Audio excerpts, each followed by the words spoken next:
Shmita is saying that when I observe, then my mind that was calm at least at the periphery shakes.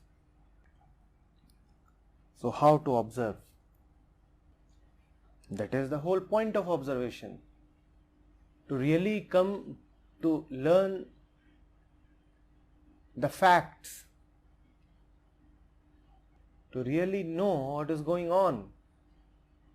Observation is not meant to comfort you. Observation is not meant to keep you nicely settled in your sofa.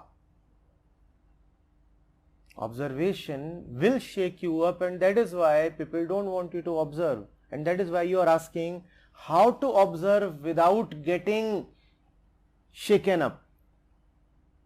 If what you are observing is such that it must shake you up, it will shake you up. If your environment, if the objects around you are such that they must shake you up, then let them shake you up. You could have asked a different question. You could have said, sir, when I observe, I come to learn of things that are ugly. When I observe, then I come to see things that are rotten. Now, how to get out of them? How to ensure that they are not around me? Because you are observing them only because they are around you. So your question could have been, sir, how can I change my environment and hence my being? How can I change it? How can I get out of this rut? But you are not asking that, because that requires to get out of your comfort zone. That you will require a change in your relationship with your environment that you do not want to change, because comfort will be at stake, continuity and patterns will be at stake. So instead what you are asking is, how can I keep observing rubbish without getting shaken by it? Now that's a very smart question. You are not saying that I want to clear the rubbish around me. What you are saying is, how can I continue to sit in rubbish without experiencing the stink? I don't have any magical solution to this, and I'm glad I don't have any solution to this, because this solution will be the solution of death. I saw a cancer patient.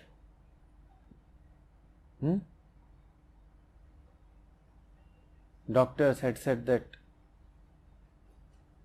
he could either take chemotherapy, and in that there would be some chance of survival, or he would die within 3 months. He was an old man and he knew that chemotherapy has its effects. It would be difficult to eat, the body would ache, and there would be numerous other side effects. So he said, I don't want to take chemotherapy, let me just pass away. And for 3 months he was continuously on painkillers. He said, cancer is now in my system, and in this birth I will never be able to get rid of cancer. So let me just have painkillers. I do not dispense painkillers.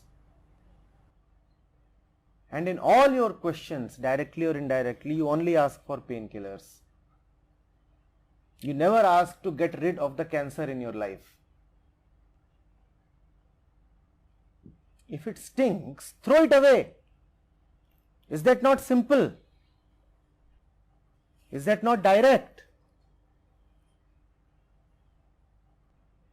But your insecurities, fears, all the teaching that you have in your head, the entire cultural conditioning stands in your way. How can I throw it away? Observation enables right action. If you are observing, let right action follow. Or do you observe to maintain the status quo? If change is needed, observation will lead to change. But you are asking for the impossible. I want to be wise, I want to be spiritual, so I want to observe. And at the same time, I want to continue remaining what I am. So tell me, how can I observe without getting disturbed by the observation? Observation must disturb you. It must shake you up into action.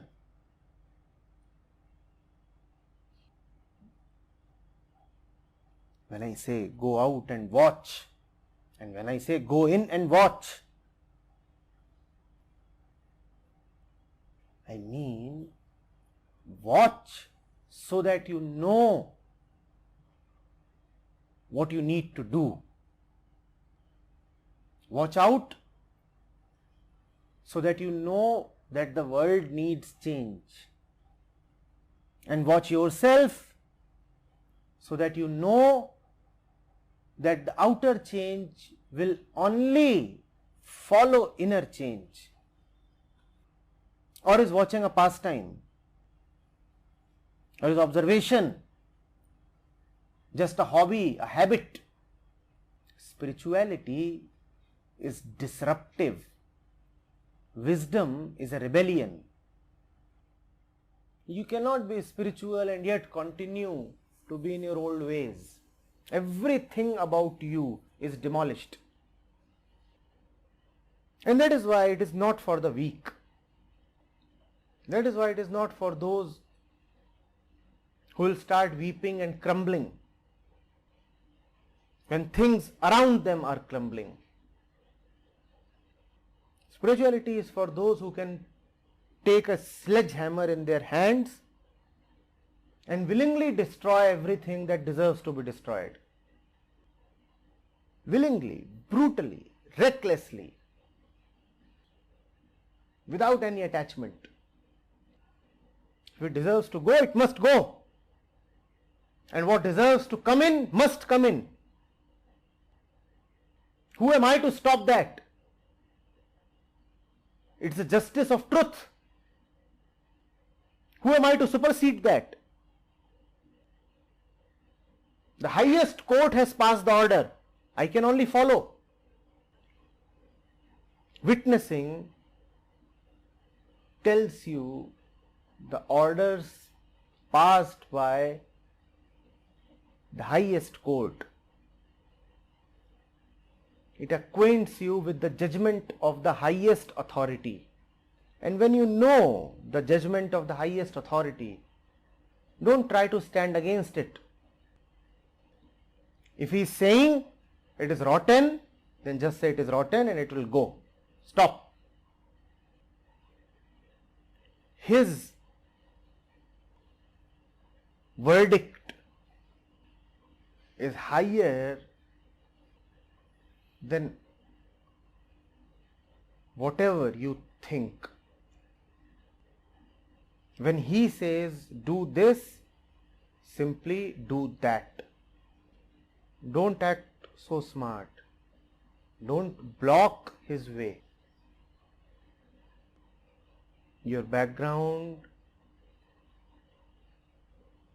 your culture, your conditioning,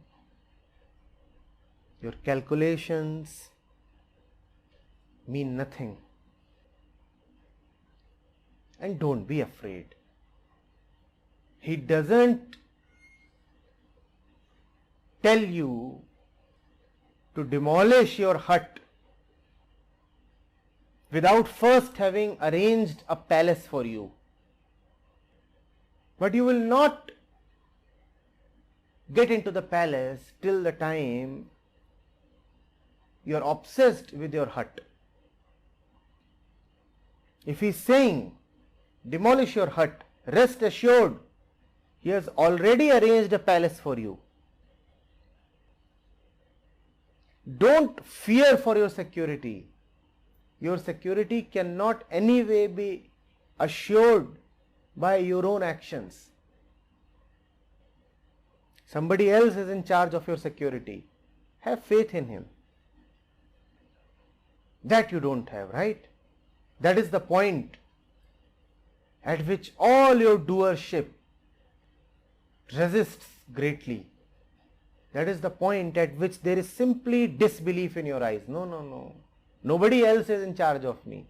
Nobody else is out there to take care of me. I am totally an orphan. And if I stop caring for myself, then the world will eat me up. If I let go of what I have, I will be left with nothing.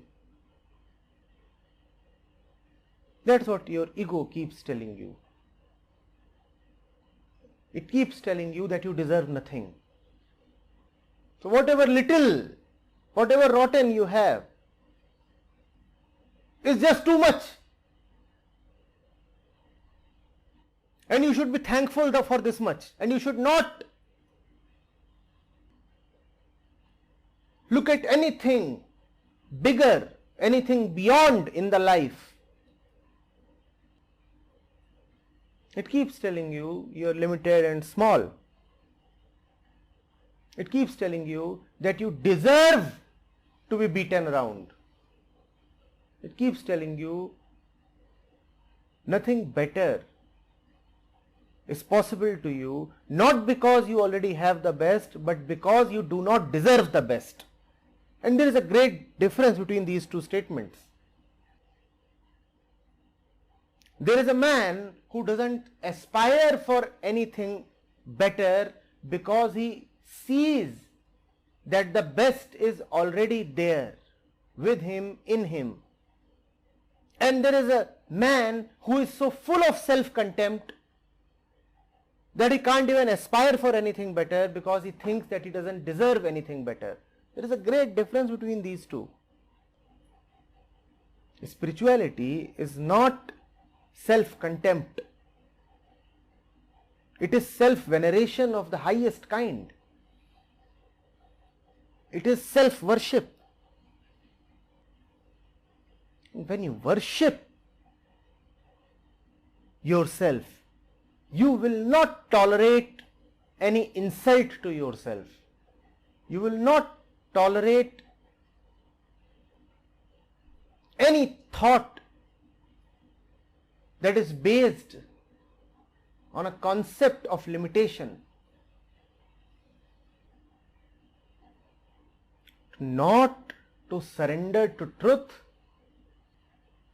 is to insult yourself to the core. The only self-respect is faith. And it is the greatest humiliation upon yourself to try to do good to yourself. There was never a more foolish man than the one who said that my welfare is in my own hands. And test this out. Anybody who wants to enslave you will keep telling this to you, that you can do good to yourself, that you must act in your self-interest.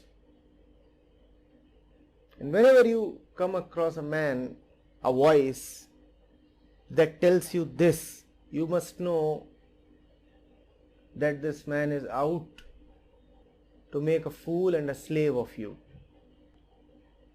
Whosoever tells you that, think properly and act in your self-interest.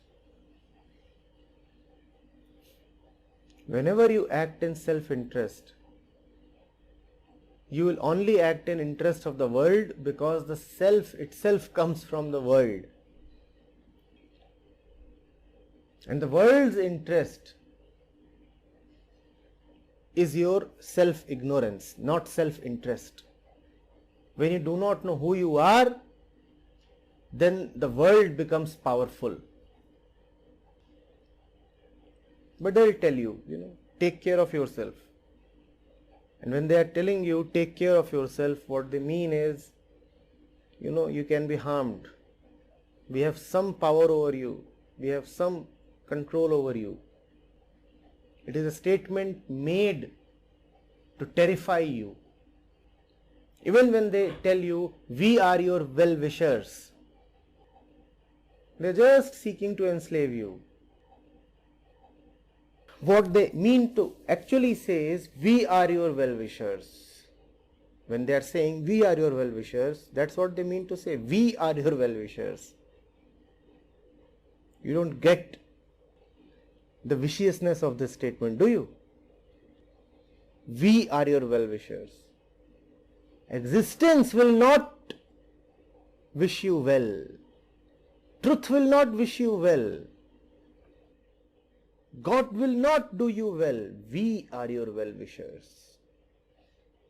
So you better not displease us, because we are your well-wishers. Kindly be very, very, very cautious of these self-appointed well-wishers.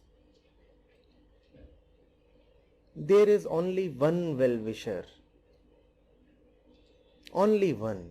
And if you do not know him, then wellness will keep eluding you. Neither you can do yourself well, nor your well-wishers can do you well. Neither you can help yourself, nor all your network and relationships. Only one can help you, is helping you, wishes you well, and is giving you wellness. Know him. Be with him. Then you will not be afraid. You are so afraid.